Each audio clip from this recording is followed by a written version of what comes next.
The knock at my door comes at exactly 9:17 p.m. on a Tuesday.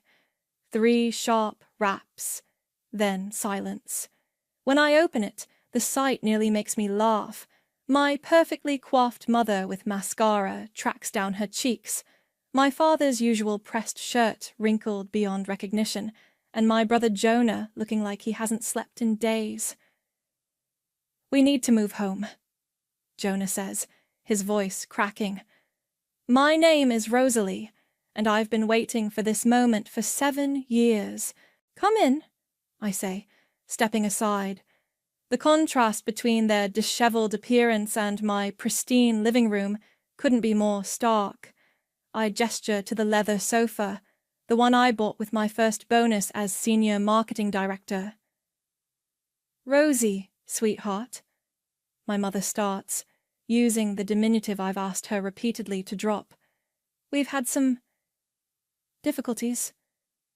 "Difficulties?" I keep my voice neutral, remembering the meditation techniques that got me through the past 7 years. "The market crashed," Jonah blurts out. "Everything's gone. The investments, the houses, even Mom and Dad's place." I sit across from them, crossing my legs. "Everything?" "Including the land," my father adds quietly. "The land. Of course, I feel a familiar tightness in my chest as I'm thrown back to that day, 7 years ago, sitting at our family's oak dining table. "It's just a tax simplification, Rosie," Mom had said, sliding the papers toward me. "You know your brother is better with the financial aspects. It'll still be family land." I remember how Jonah stood behind her, arms crossed, that patronizing smile on his face. "Come on, sis. You know I'll take care of everything. When have I ever steered us wrong? You're just—" Dad had paused, choosing his words carefully. "You're not quite ready for this kind of responsibility, sweetheart. Remember that art gallery idea of yours?" The memory of their synchronized head-shaking still burns. "Sign here," Mom had pointed. "And here. It's still our land. We're just putting it under Jonah's name to simplify things." I'd known, even then, that something wasn't right, but years of being told I was flighty, irresponsible, too emotional, it does something to a person, makes you doubt every instinct. Back in the present, I watch them squirm on my sofa. "So," I say slowly, "you need somewhere to stay?" "Just until we get back on our feet," Jonah says quickly. "A few months, tops. We can use the cottage on the old property." "The cottage?" I raise an eyebrow. "On the land I signed over?" Well, yes," Mom says, waving her hand dismissively. "But that was just paperwork, darling. You know it's still family land." I stand up and walk to my desk, pulling out a folder I've kept ready for years. "Actually, I've been meaning to talk to you about that land." "What's to talk about?" Jonah's voice has an edge now. "It was a family decision." "Funny thing about decisions," I say, opening the folder. "They have consequences, Rosalie," Dad warns, using my full name for the first time in years. "Don't be difficult." I lay out 3 documents on the coffee table. The first is the transfer deed I signed. The second is a loan agreement dated 1 week later, using the land as collateral. The third is a recent property record. "What's this?" Mom picks up the third document, squinting at it. "That," I say, feeling 7 years of preparation culminating in this moment, "is proof that technically none of you have any claim to that land anymore." Jonah snatches the paper from Mom. His face goes from red to white in seconds. "This can't be legal." "Oh, but it is." I smile, remembering all the nights I spent with Tiffany, my attorney, finding the loophole. "You see, when you used the land as collateral without telling me, you triggered a clause that invalidated the original transfer. And when the bank foreclosed. I spread my hands. Well, let's just say I had first right of refusal. You're bluffing. Jonah stands up, towering over me like he used to when we were kids. But I'm not that girl anymore. Try me, I say softly. Or better yet, drive out there tomorrow. See for yourself. Mom starts crying again. Dad looks like he's aged 10 years in 10 minutes.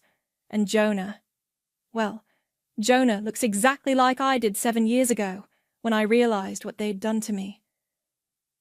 You can stay at the Comfort Inn on 5th, I say, standing up. I'll cover 3 nights.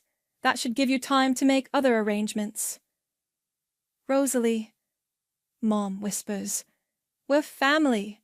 I open my front door. Yes, you made that very clear when you had me sign those papers. Family first, right? They file out one by one, shells of their former selves.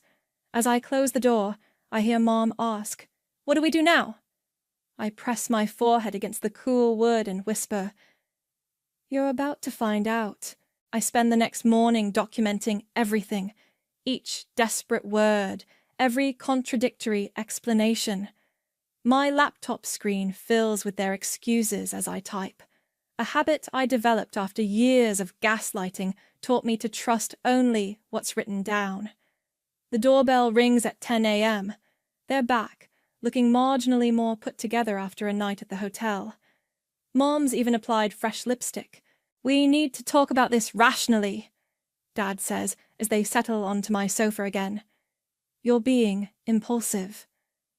I almost laugh. Impulsive? Like using inherited land as collateral without telling me? That's what we need to explain. Jonah leans forward, his business voice on, the one he used to convince elderly investors to trust him with their life savings. It was a calculated risk. The market was perfect. Nobody could have predicted. Stop. I hold up my hand. Just tell me exactly what happened, from the beginning. Mom jumps in. It started with that wonderful opportunity Jonah found. Premium real estate development. Guaranteed returns. Guaranteed, I repeat, typing. The initial investment was solid. Jonah continues. We doubled our money in 6 months, so naturally we expanded, took out more loans, bought more properties. Using the family land as collateral, I prompt. Well, yes.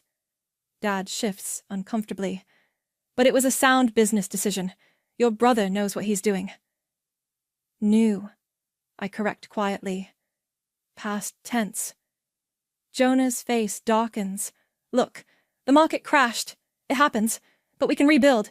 We just need somewhere to regroup, and that cottage... Tell me about the other properties, I interrupt. The ones you lost.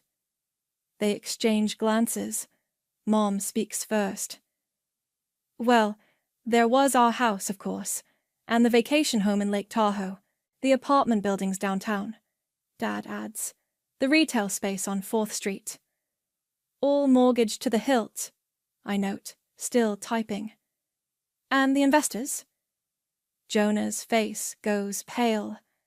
How do you know about the investors? I read the business section. I turn my laptop around, showing them a local news article, particularly stories about failed investment schemes that leave retirees bankrupt. It wasn't a scheme. Jonah stands up, pacing. Everything was properly registered. We just got in over our heads. Sit down, I say quietly. He does, surprisingly. Honey. Mom reaches for my hand. I pull back. We know we should have told you about using the land, but we didn't want to worry you. You were always so emotional about things. Emotional. I let the word hang there. Like when I found out you'd used my inheritance as collateral 1 week after I signed it over. You found out? Dad's voice is sharp. I had a friend at the county records office. I pull out another document. She sent me a copy the day it was filed. I've known for 7 years. The silence in the room is deafening. 7 years, Jonah whispers. You've been planning this for 7 years. Planning what? I ask innocently. I simply educated myself, learned about finance, law, business, all those things you said I was too flighty to understand. But why didn't you say anything? Mom's voice trembles. Would you have listened? I stand up, walking to my window. Or would you have told me I was being dramatic, oversensitive, paranoid? We were trying to protect you, Dad insists. I turn back to them. No, you were protecting him. I point at Jonah. Like you always have. And now look where it's got you. So this is revenge? Jonah sneers. Real mature, sis. Revenge would be pressing charges for fraud, I say calmly. This is just karma. Mom starts crying again. Please, Rosie, we have nowhere else to go. Actually, you do. I hand them each a printed sheet. I've made a list of affordable apartments in the area. There's also information about job placement services and financial counseling. Job placement? Dad looks offended. We're not charity cases. No, I agree. You're just people who need to learn what it's like to start over, like I did. Technically, Jonah says, his voice hard, you still signed that land over to me. I smile for the first time. Technically, you signed it away when you used it as collateral without my knowledge. But please, feel free to check with your lawyers. Oh, wait. I pause. They dropped you too, didn't they? They stare at me like they're seeing a stranger. Maybe they are. I have a meeting, I say, gathering my laptop. You can see yourselves out. At the door, Mom turns back. What happened to you, Rosie? Nothing happened to me, I reply. I just stopped letting you tell me who I was. As I close the door, I hear Jonah say, She's bluffing about the land. She has to be. I smile again, thinking about the construction crew starting work tomorrow. They'll find out soon enough. You found what? I remember asking Sabrina 7 years ago, my hands shaking as I held the county records printout. They used the land as collateral exactly 1 week after you signed, she'd said, her voice crackling over the phone. I'm so sorry, Rosalie. That memory floods back as I sit in Tiffany's office, watching my attorney spread documents across her desk. The afternoon sun catches her reading glasses as she points to various highlighted sections. The beauty of it, Tiffany says, is that they did all the work for us. The moment they used the property as collateral without your knowledge or consent, they violated the terms of the original transfer. But that was years ago, I say. Why didn't we act then? Tiffany smiles. Because waiting was smarter. We let them dig their own grave. Now, with the foreclosure, the property's vulnerable. And guess who's been quietly building the perfect business entity to acquire it? She slides a folder toward me. Inside is the paperwork for Harper Sanctum LLC, my new wellness retreat company. Sign here, she says, then catches herself. Sorry, bad choice of words. I laugh, but it's hollow. No, it's perfect, actually. Full circle. The pen feels heavy in my hand as I sign, not with hesitation, but with the weight of 7 years planning. Now, Tiffany continues, about that cottage they mentioned. Already handled, I say. The demolition crew starts next week. You're not wasting any time. They didn't waste any time using my inheritance as collateral, I counter. Why should I waste time turning it into something better? My phone buzzes, a text from Sabrina. Lunch? You need to tell me everything. 20 minutes later, I'm sliding into our usual booth at Carlo's Cafe, where Sabrina's already ordered my usual iced tea. "Spill," she demands. "How did they look when they showed up?" "Broken," I admit. "But not sorry, just desperate. And you're sure about this retreat center idea?" I pull out my tablet, showing her the renderings. "Look at this. Solar-powered buildings, meditation gardens, workshop spaces. Everything I wanted to do with the art gallery they mocked me for." "It's beautiful," she says softly. "But what about—" "The cottage," I finish. "It's got black mold and a failing foundation. Keeping it would be a liability." "That's not what I meant, and you know it." I set down my tea. "They made their choices, Sabrina. For years they chose Jonah's schemes over my stability. They chose manipulation over honesty. They chose—" "I know what they chose," she interrupts. "I was there. Remember? I watched you rebuild yourself. But this is different. This is—" "Justice," I say firmly. "Is it? Or is it—" The cafe door chimes and we both look up. Jonah walks in, spots me, and makes a beeline for our table. "We need to talk," he says, ignoring Sabrina completely. We already did. Twice. "I spoke to a lawyer." He plants his hands on our table. "He says there might be grounds to challenge—" "Let me guess," I interrupt. "He wants a retainer? Money up front." I watch his face fall. That's what I thought. "You can't just take everything," he hisses. "Actually, I didn't take anything. You lost it. All of it. I'm just reclaiming what was mine to begin with." Sabrina clears her throat. "I think you should leave, Jonah." He straightens up, trying to recover his dignity. "This isn't over." Actually, it is. I pull out my phone and show him the construction company's confirmation email. "Demolition starts Monday." "Demolition?" His face goes white. "Of what?" "The cottage. It's a safety hazard. The whole property's being renovated for the retreat center." "You're lying. Drive out there Monday morning," I suggest. "Watch them tear it down. Maybe it'll help you understand how I felt 7 years ago, watching you tear apart my trust." He storms out, nearly knocking over a waitress in his haste. "That was cold," Sabrina says quietly. "No," I correct her.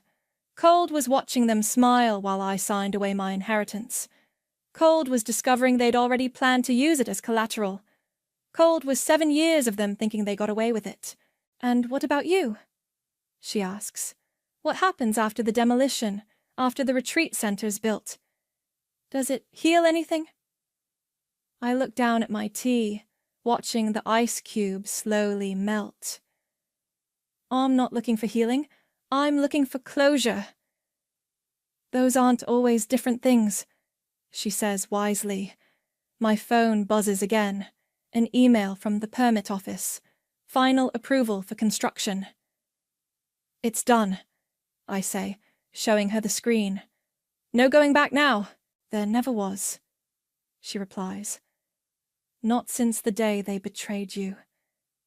I stare out the cafe window, watching people pass by. Somewhere across town, my family is probably scrambling for solutions, calling in favors, realizing how many bridges Jonah has burned. "Monday morning," I murmur. Everything changes Monday morning. The demolition crew arrives at dawn. I stand at the edge of the property, clipboard in hand, watching the machines roll in. The cottage looks smaller than I remember, its weathered walls almost apologetic in the early morning light. "Ms. Harper?" A deep voice behind me. I turn to find a tall man in a hard hat, work boots caked with mud. "I'm Noel, the site supervisor. We spoke on the phone." "Right," I say, shaking his offered hand. Everything ready to go? Just need your final signature. He hands me a form, studies my face as I sign. You sure about this?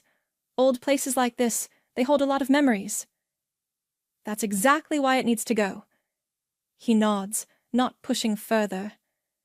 Well, we'll start with the interior strip, then. A car screeches to a halt behind us. Mom's voice rings out. Stop! You can't do this! I turn to see my parents rushing toward us, Jonah right behind them. They look like they haven't slept. This is private property, I say calmly. You're trespassing. Private property? Dad sputters. This is our family home. Was, I correct. Now it's the future site of Harper Sanctum Retreat Center. I gesture to the architectural renderings posted on a nearby board. Noel steps forward, positioning himself slightly between me and my family. Folks, this is an active construction site. You'll need to leave. She's my daughter, Mom pleads. This is just a misunderstanding.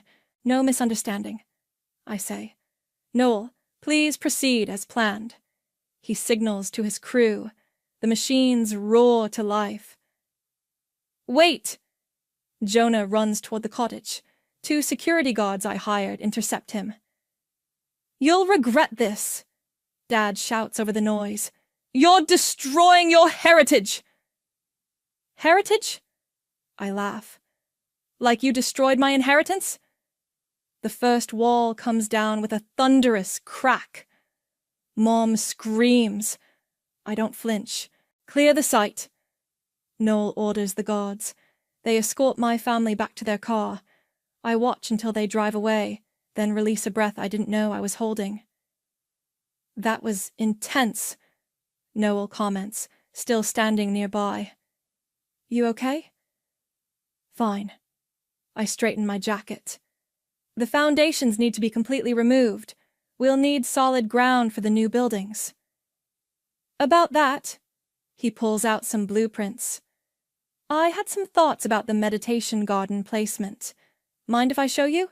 We spend the next hour walking the property, Noel pointing out natural features I'd never noticed. The way the land slopes perfectly for a terraced garden, a cluster of old oaks that could shelter an outdoor yoga platform. You've really thought this through, I say, surprised. I like knowing the story behind my projects. He pauses. Helps me build something that matters.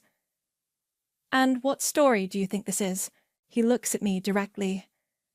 Redemption, maybe. Or resurrection. Taking something broken and making it beautiful again. That's surprisingly poetic for a contractor. I contain multitudes. He grins. Speaking of which, want to grab coffee? These demolition days can be longer than you expect. I hesitate. I should stay and supervise. That's what you pay me for. He gestures to the crew, efficiently clearing debris. They know what they're doing. Before I can answer, my phone rings. It's Sabrina. Turn on the local news, she says without preamble. I pull up the stream on my phone. Jonah's face fills the screen, standing outside the property gates. My sister is destroying a historic family property, he's saying to a reporter. She's letting her emotions override common sense, just like she always has. Mute that, Noel says quietly. You don't need to hear it, but I keep listening as Jonah spins his tale of family discord and my supposed instability. It's the same story they've always told, just with a bigger audience. Coffee sounds good, actually, I say, shutting off the stream. I know a place. At Carlo's, away from the dust and noise, Noel asks the question I've been dreading. Why a retreat center? Because they never thought I could run anything, I admit. Every business idea I had, they shot down. Too risky, too emotional, too... me. And now? Now I'm proving them wrong. On my terms. He stirs his coffee thoughtfully. You know, I've built a lot of things for a lot of people. Most of them were running towards something. You seem to be running from something.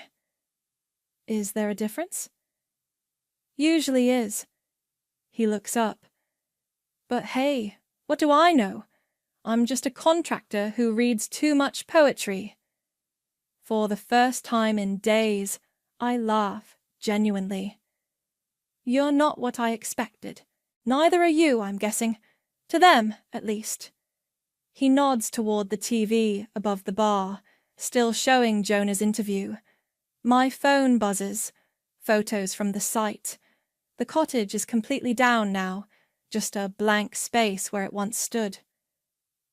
Clean slate, Noel comments, looking at the pictures. Question is, what are you going to build on it?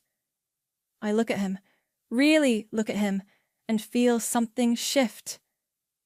Something true, I say finally. Something mine. He smiles. That's a good place to start. You're being hysterical, Rosie. Mom's voice echoes in my head as I sort through old family photos. Always so dramatic about everything. I'm in my home office, preparing for a meeting with my parents, one they don't know about yet. The photos tell a story they never wanted to see. Jonah front and center in every shot. Me pushed to the edges, sometimes literally cropped out. My doorbell rings. Right on time. Come in, I call out. Sabrina enters, carrying a thick manila envelope. You sure about this? She asks, setting it down. Once you show them these documents, there's no going back. They crossed that line years ago. I open the envelope, spreading out its contents. Did you find everything? Every email, every bank transfer, every hidden agreement. She points to one particular document. This one's the smoking gun, dated 3 months before they had you sign over the land. The paper outlines their entire plan, using my emotional instability as grounds to gain control of my inheritance, then leveraging it for Jonah's business ventures, all laid out in black and white in my father's meticulous handwriting. Perfect timing, I say as my phone buzzes. They're here. Mom and Dad enter cautiously, looking less polished than usual. 2 weeks of hotel living will do that. What's this about, Rosalie? Dad asks, eyeing the papers on my desk. Sit down. I gesture to the chairs. We need to talk about what really happened 7 years ago. We've been through this. Mom sighs. We were protecting you. Really? I slide the handwritten document across the desk. Is that what you call this? Dad's face goes ash white as he recognizes his own writing. Mom grabs it, scanning quickly. Where did you get this? She whispers. Turns out your perfect son wasn't so careful with his files during the bankruptcy. Sabrina speaks up. Amazing what people leave behind when they're running from creditors. You went through our private papers? Dad's voice rises. Like you went through my medical records, I counter. Using my therapy sessions after Mom's cancer scare to build a case against my stability? Mom flinches. We never. Stop lying. I slam my hand on the desk. It's all here. Every manipulation, every planned conversation, every orchestrated family meeting to convince me I couldn't handle my own inheritance. We were trying to protect me? No, you were protecting him. I pull out more documents. Here's Jonah's first failed business, covered up with my trust fund money. Here's the second one, buried under refinanced loans. Here's the email where you plan to use my emotional problems as leverage if I ever discovered the truth. Tears stream down Mom's face. Dad just stares at his own handwriting. Did you ever actually believe in me? I ask quietly. Or was I just the backup plan for when Jonah inevitably failed? You don't understand, Dad starts. I understand perfectly. I understand that you gaslit me for years, made me question my own judgment, my own memories. I understand that you chose Jonah's gambling addiction. Yes, I know about that too. Over my stability. He needed help, Mom pleads. And I didn't. When I wanted to open that art gallery, when I had actual business plans and market research, where was your help then? That was different, Dad mutters. Yes, it was, because I would have succeeded.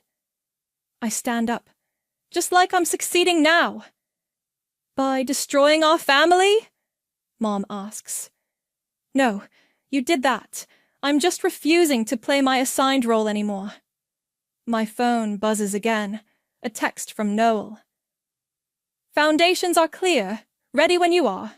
The retreat center opens in 3 months. I tell them. It's already fully booked for the first year. Turns out my emotional understanding of people makes for good business planning. Rosalie. Dad tries one last time. We can still fix this. As a family. We stopped being a family the day you decided I was a problem to manage, rather than a daughter to support. I gather the documents. These copies are yours to keep. The originals are with my lawyer. Is this blackmail? Dad asks incredulously. No, it's closure. I don't want anything from you anymore. I just want you to know that I've always known, on some level, and that I'm done letting you write my story. They sit there, defeated, clutching the evidence of their betrayal. Sabrina will show you out, I say, turning to the window. Don't contact me again unless it's through my attorney. After they leave, Sabrina returns to find me still staring out the window. You okay? No, I admit. But I will be. I pick up my phone to text Noel back. Start the next phase. It's time to build something new. The sun sets over the construction site in the distance, where tomorrow concrete will be poured into the space where my past once stood. Sometimes I'm learning. You have to break ground to break free. The local cafe buzzes with morning regulars when Jonah bursts in, making a beeline for my table. I've been expecting this. News travels fast in small towns, especially news about multi-million-dollar wellness retreats nearing completion. You're going to destroy this family, he announces loudly, drawing every eye in the place. I take a calm sip of my coffee. Pretty sure you already did that with your investment schemes. At least I was trying to build something.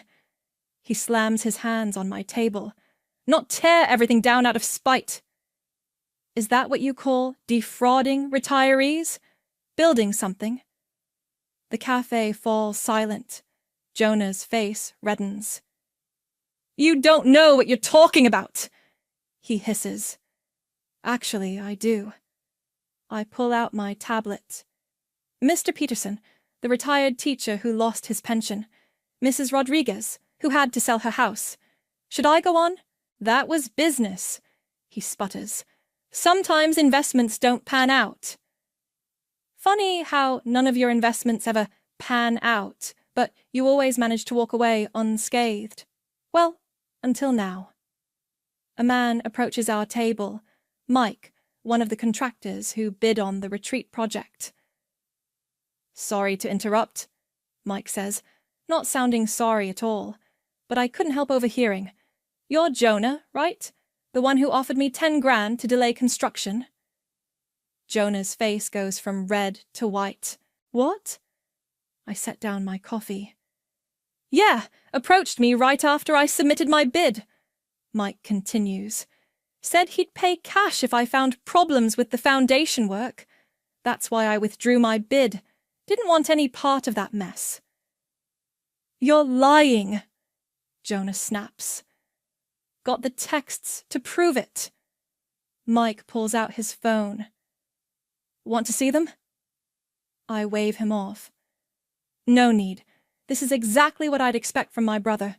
You think you're so perfect, Jonah sneers. Little Rosie finally getting her revenge. This isn't revenge. I stand up slowly. This is consequences.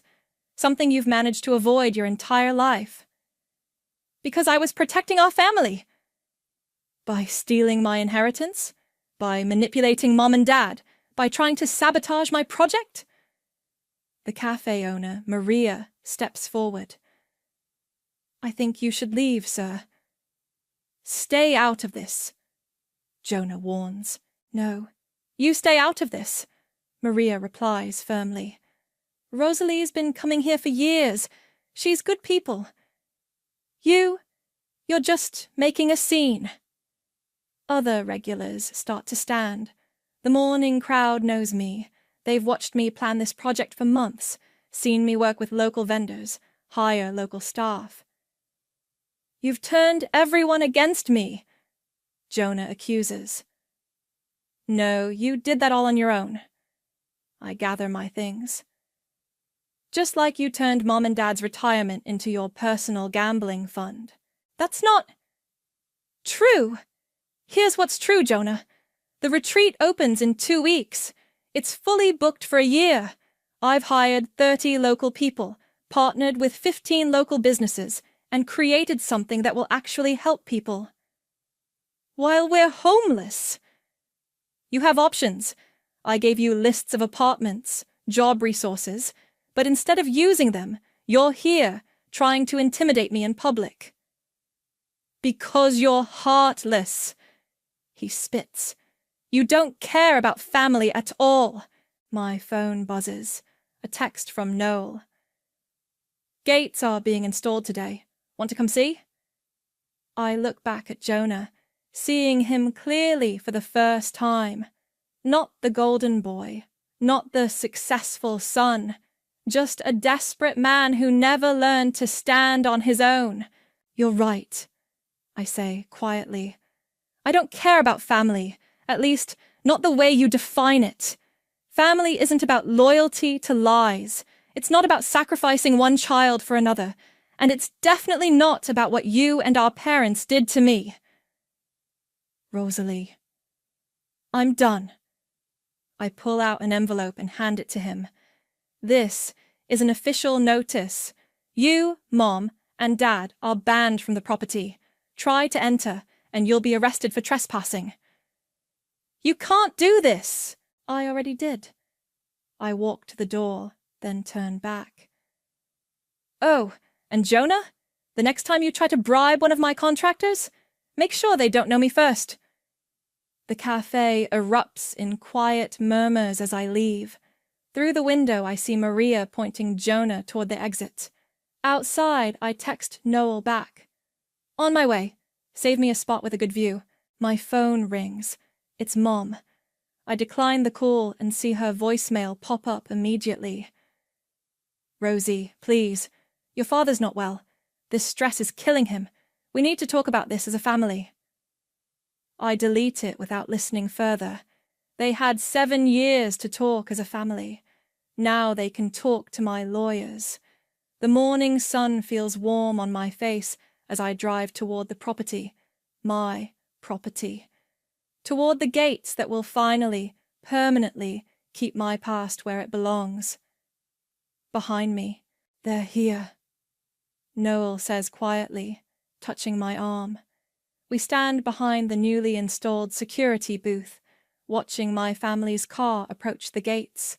The morning fog hasn't lifted yet, making the scene feel almost dreamlike. The wrought iron gates gleam despite the mist, the gold lettering catching what little sunlight breaks through.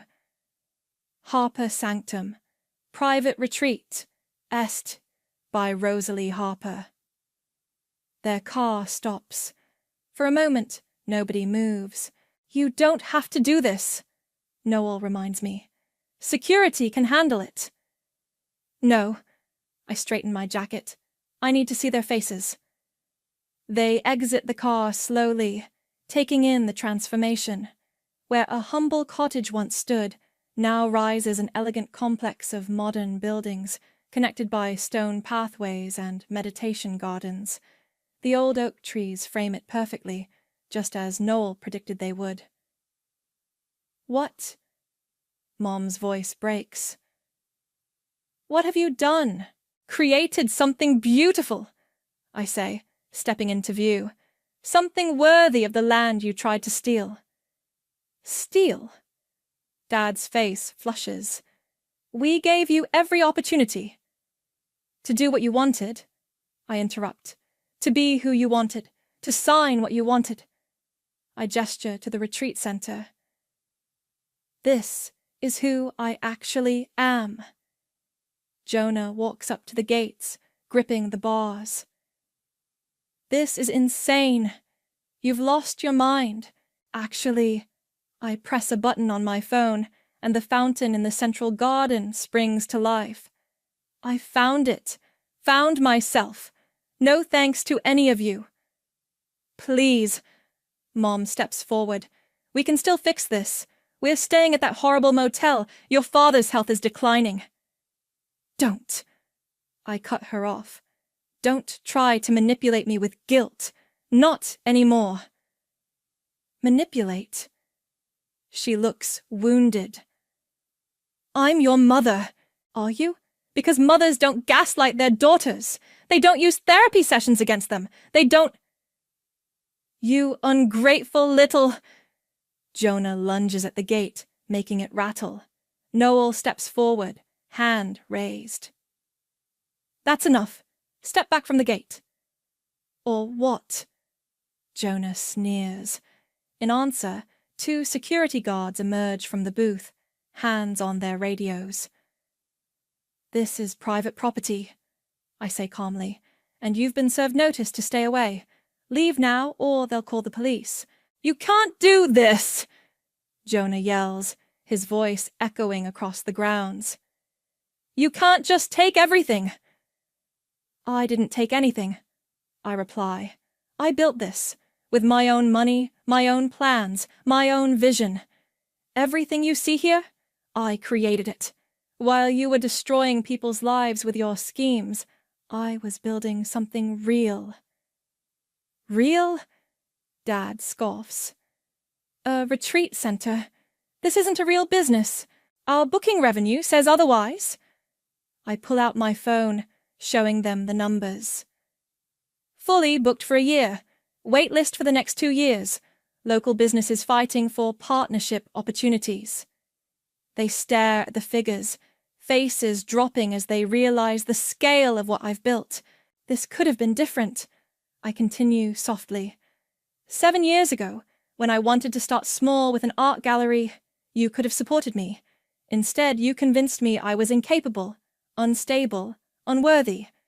So, I learned. I grew. I planned. And now, I press another button. The gates begin to close automatically. Now, I don't need your approval anymore. Rosalie! Mom calls out desperately. We're your family. No. I shake my head. You're just people who share my DNA. Family doesn't do what you did to me. The gates click shut. Through the bars, I watch their faces transform. Mom's tears, Dad's anger, Jonah's hatred.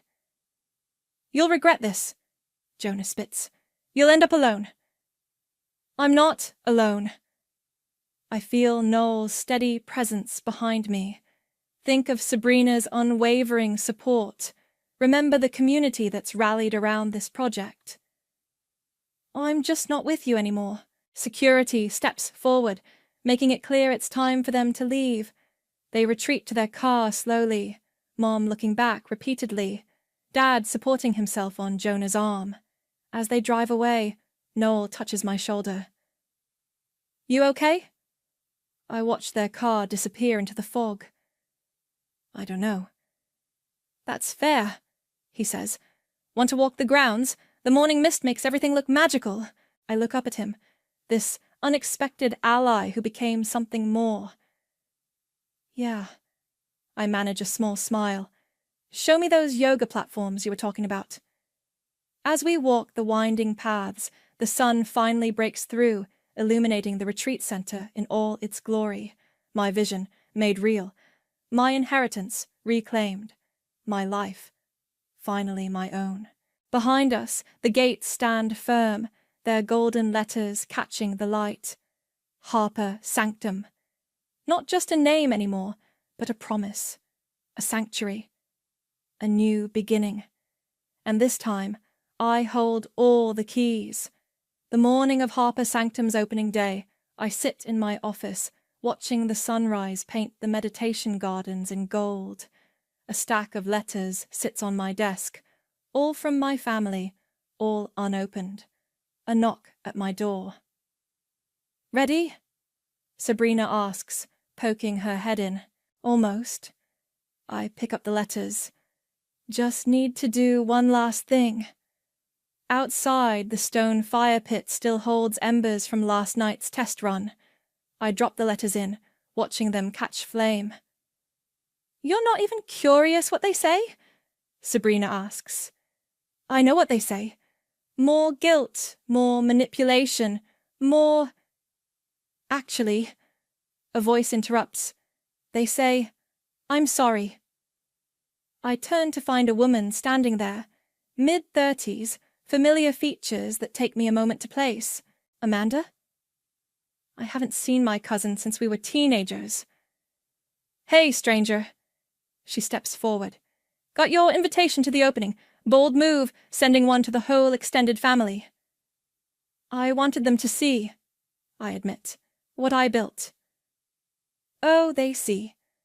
She gestures to the retreat center. And they're talking about how you did this alone, how they were wrong. Even Aunt Penelope, your mom, she's been... different. Different how? Honest, for once. About what they did to you. About Jonah's gambling. About all of it. Amanda sits on one of the meditation benches. Dad showed me those documents you found. The ones about their plan to take your inheritance. I sit beside her. And it made me sick, because I remembered how they treated you back then. How we all just watched it happen. The fire pit crackles, consuming the last of the letters. I should have stood up for you, Amanda continues. We all should have.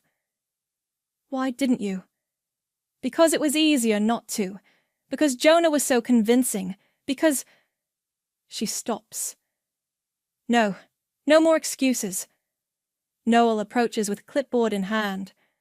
First guests arrive in an hour. Need anything? Just a minute, I tell him. He nods, understanding. You know what really got me? Amanda says after he leaves.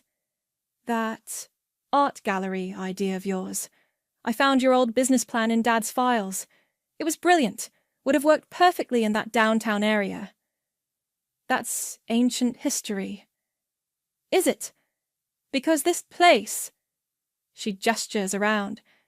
This is that same vision, just bigger, better.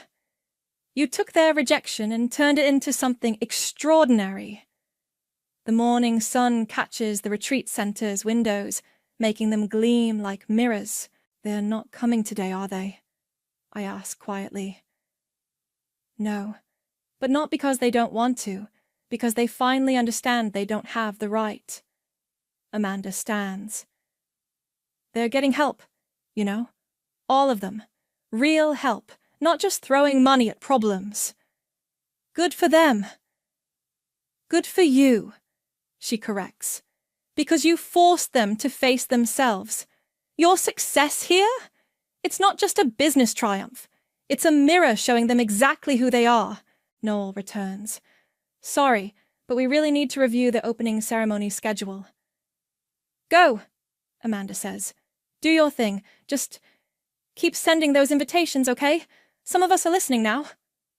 After she leaves, Noel hands me the clipboard. Interesting conversation? Unexpected, I reply. Like everything else lately. He smiles. Speaking of unexpected, he pulls out a small package. Early housewarming gift. Or retreat warming, I guess. Inside is a handmade sign, carved from wood.